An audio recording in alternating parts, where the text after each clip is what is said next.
Hi, in the last video, I went over different ways to record your science experiments and some different books so that way you had a better idea of what you might be looking for. And when you go to do science experiments, sometimes it's a lot of pieces and it's hard to find those things. You might never find them or the experiment doesn't work out. So you might decide that, well, maybe I should go the science kit route. So I'm going to go over a bunch of different kits that I've had so that way you can know better maybe what you want to buy. So here's one that we got for Christmas one time. It was a generic one. I think this probably cost about $10, and it came with all the pieces and it had instructions.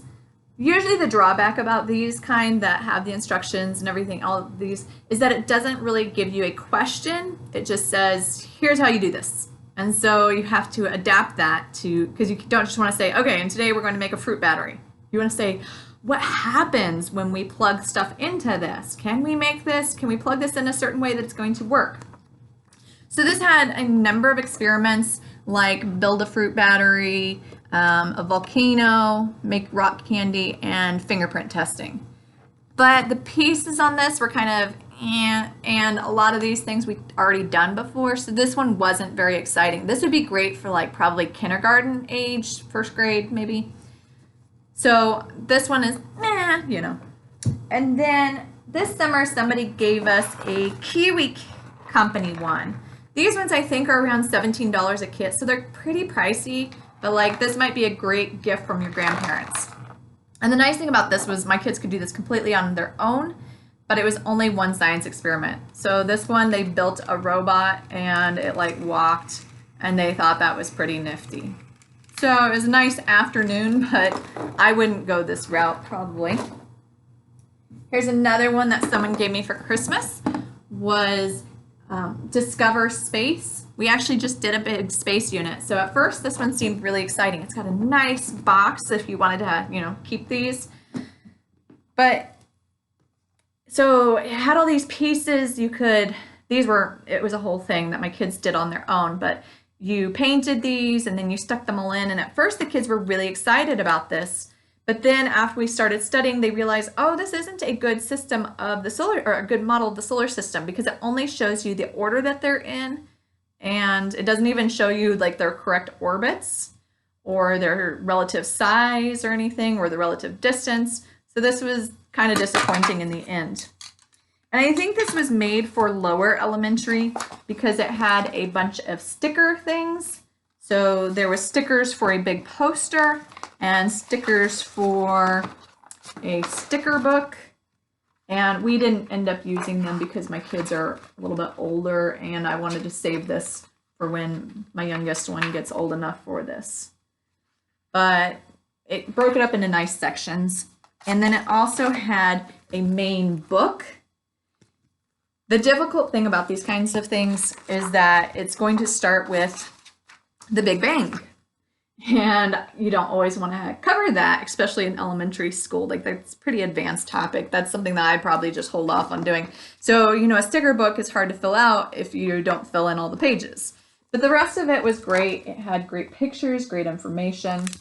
So this one was okay. I want to think that this might have been like $20 or so. So, Here's another one that I asked for Christmas one time. This was a Connects kit, and it shows you models for levers and pulley systems. And because my son likes Legos so much, I thought this would be a really great one. We did it once, and then we put it away, and he was never really interested in it again. So this one was kind of disappointing, but it does come with the guide of all the experiments. I don't know if they're question ones or not, but it does tell you the key concepts and stuff. So this one was okay, especially if your kid's really into Legos.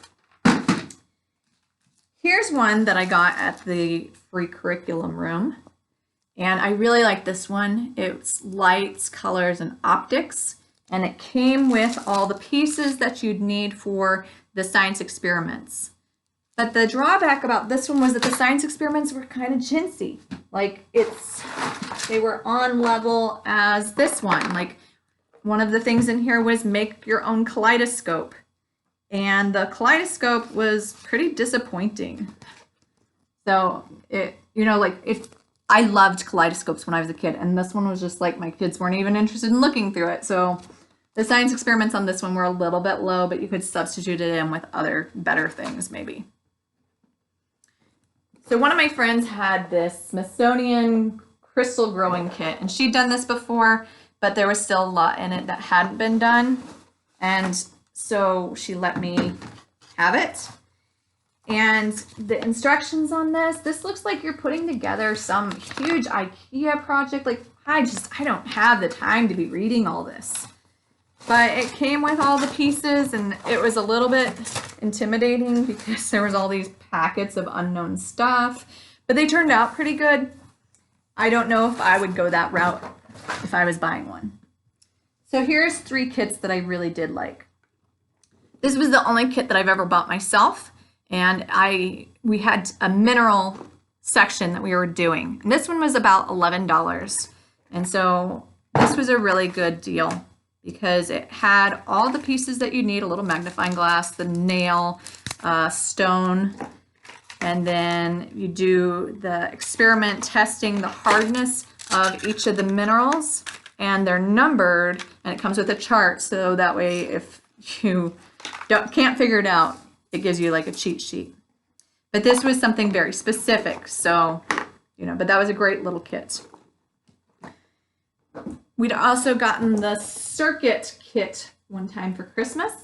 This my son got when he was probably like 7 or 8, and he could do all these on his own. So this was a great introduction to electricity. And the pieces on this are really great. It's really well made.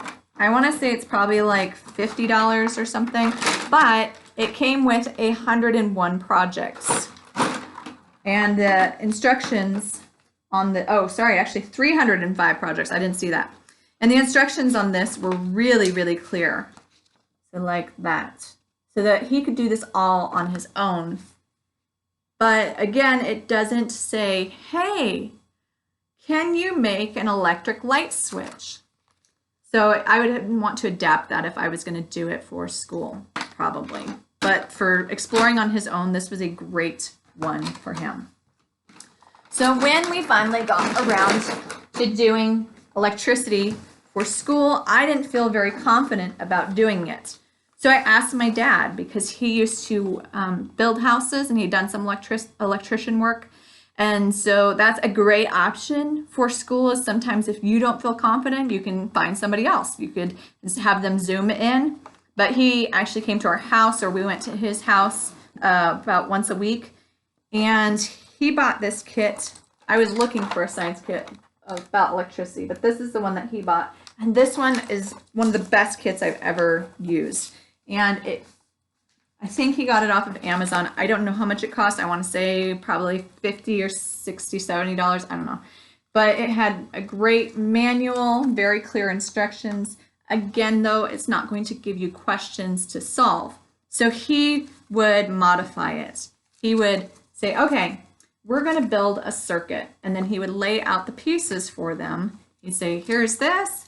Here's your connecting wire and your battery and your lights. Now you put it together to where it's going to work. And what I really liked about this one was that the pieces are very well made, and I felt super safe about this because you put the wires in and then you screw them down, and so you didn't ever have to worry about touching wires, which the other kit that I'd had before this one, the wires were pretty loosey-goosey on this, and I was like, oh, we're gonna get electrocuted. So this was probably my favorite kit that we've ever done. I think it was, let's see, Experiment Manual by Edwax. So those are some different options. Otherwise, you can always find a bunch of science experiments off of Pinterest or the internet. You just have to find the pieces yourself, and sometimes your science experiments will work out and sometimes they won't. So you might just want to go the science kit route. So there you have it. It's not a big deal.